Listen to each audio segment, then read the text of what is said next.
So Bonnie and I did some scent work today. This is a compilation of 2 sessions.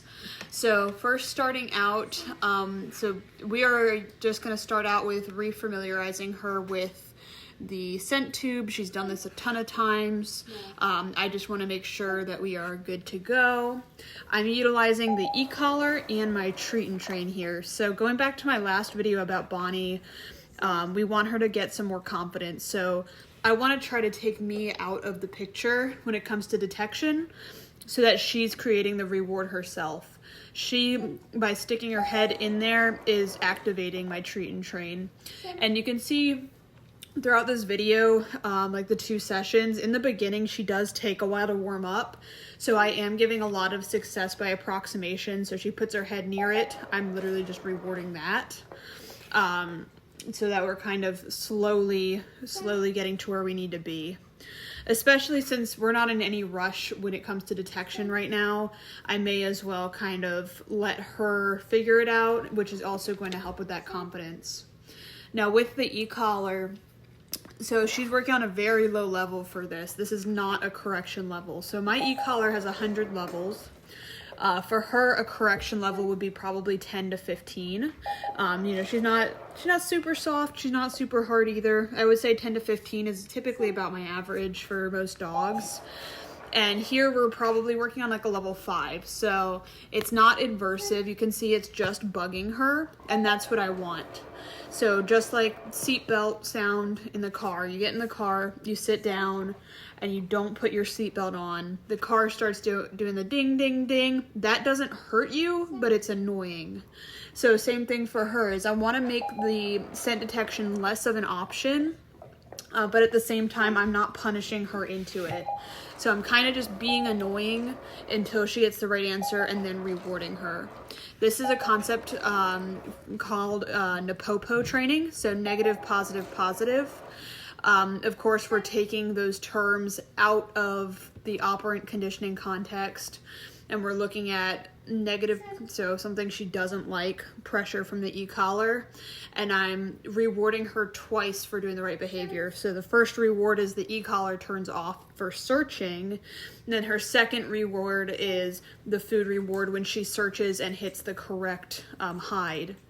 So I really like doing scent detection that way, because you'll find that in the search, a lot of times the dogs get a little bit lazy, especially when it's dogs that, you know, we're not breeding these dogs to do detection.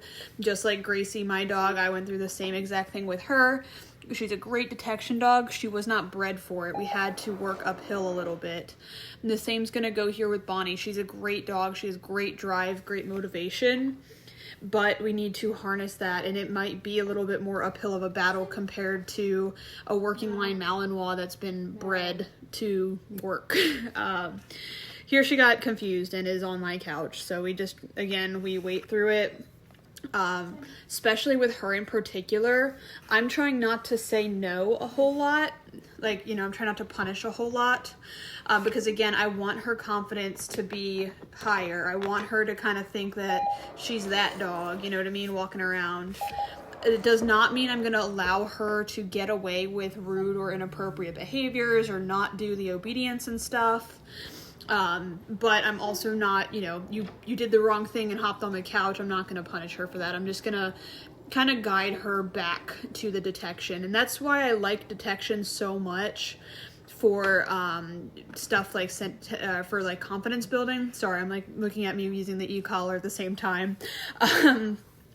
But scent detection is great because there's, you know, it's not like the heel where we really do need the dog to be able to walk appropriately on leash. If she washes out of detection, it sucks, but, you know, it's not end of the world for her or her owners. So we can really use the detection to take our time and let her manipulate the session and kind of let her run the session. And you can see when I'm using my e-collar, I'm actually tapping the button. So I'm not just holding it. You'll see the light on her collar. Most of the time, it's blinking red. That blinking red is me sitting there tapping the button. I'm not holding it. Because I don't want her to become accustomed to that feeling and then I have to move up levels.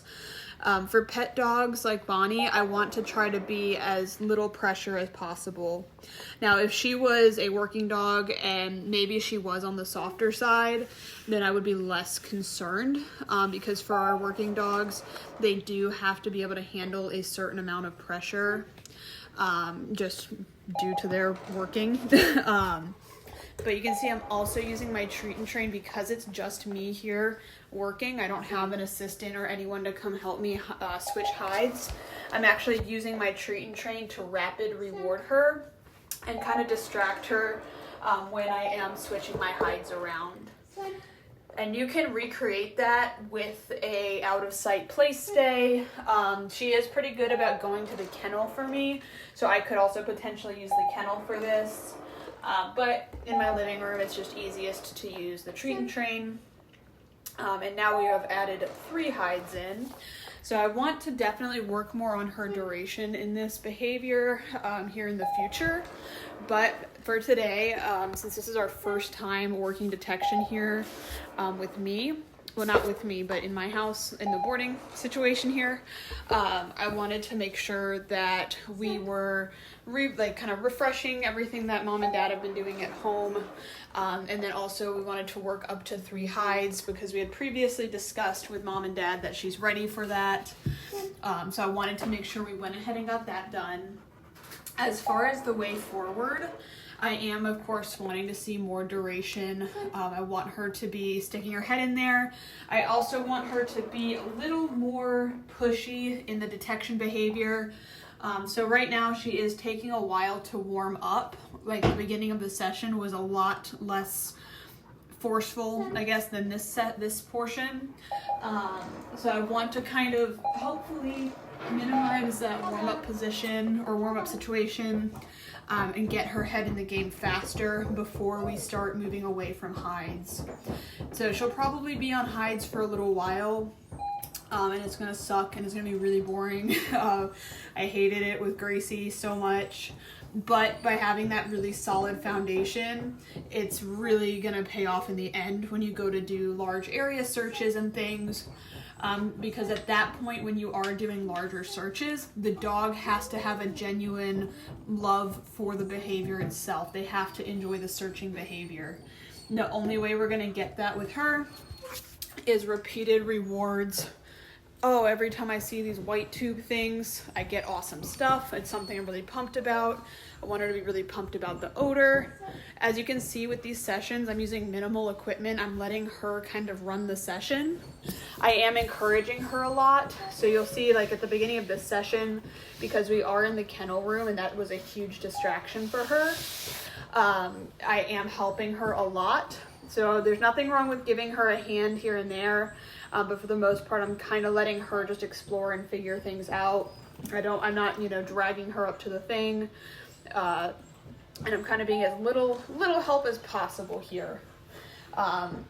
So that's really all we've been doing on these sessions. I'm just adding in the 3, switching them around. Our next session, which I'll probably save for tomorrow, because at the end of this one, she's starting to get a little cooked. Detection takes a lot out of the dogs. So tomorrow we'll probably be working more on the duration. She's already kind of got an alert, so she just decided herself to down at the odor, which is awesome because the less you have to teach, the better, right? So eventually we will have that down alert required, but again, for right now, I'm trying to get her to associate odor with good things. Sticking my head in there is great, all of that. So yeah, really all my goal for these sessions are stick your head in and get fed. By the end of this particular session, she actually started to create a pretty nice search pattern, which I'm really happy about. You'll see her go down the line and actually check each hide. And it's kind of a tricky balance when you're training this, to balance waiting for the dog to be committed to their decision, while making sure that you're not kind of telling the dog they're wrong by accident by withholding that food. Especially a dog like Bonnie, where I'm wanting to see more of that pushy behavior. I'm being more careful to reward more frequently rather than less frequently. So I am kind of clicking my treat and train button pretty fast. Here towards the end, I kind of let her second guess herself a little bit. But honestly, I think she's still in that stage of connecting the odor to food a little bit, which is okay. You know, you can still kind of work hides with that. And honestly, you know, and some people may disagree with me on this. I feel like the connecting the odor to food happens, yes, it happens in our dopamine box stage of things, but I think the real clarity happens when you start adding in 2 to 3 hides, because then it's not just stick your head in the bucket or stick your head in this one hide. It's which one of these things is special and what isn't. Because everything has an odor, especially to dogs, right? She's finding 1 drop of jojoba oil on a cotton pad in a little aluminum tin that has 2 holes punched in it. So sure, you know, dogs' noses, of course, we know are very strong.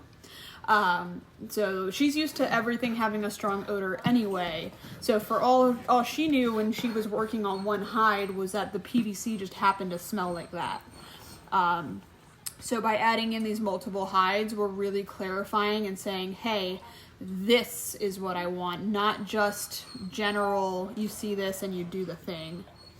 And again, this session, I'm kind of letting her do a little less than I know she can do. So like that last time I rewarded her, she barely kind of nudged her way towards it.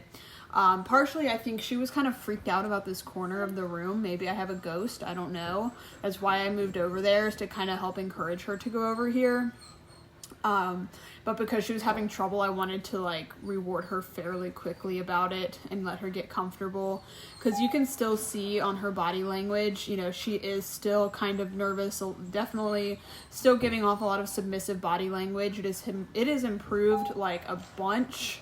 So I'm definitely not complaining about it, but I do know that she is not that super confident, pushy dog, so I'm kind of accommodating for that and giving her a lot of extra wins. That right there is that search pattern I'm talking about. She's checking and checking, and that I want to capture. And again, I'm using my treat and train just to distract her while I move hides. I'm checking, beautiful. And again, when I'm getting these checking behaviors like this, I'm not super waiting for her to get committed all the way every time.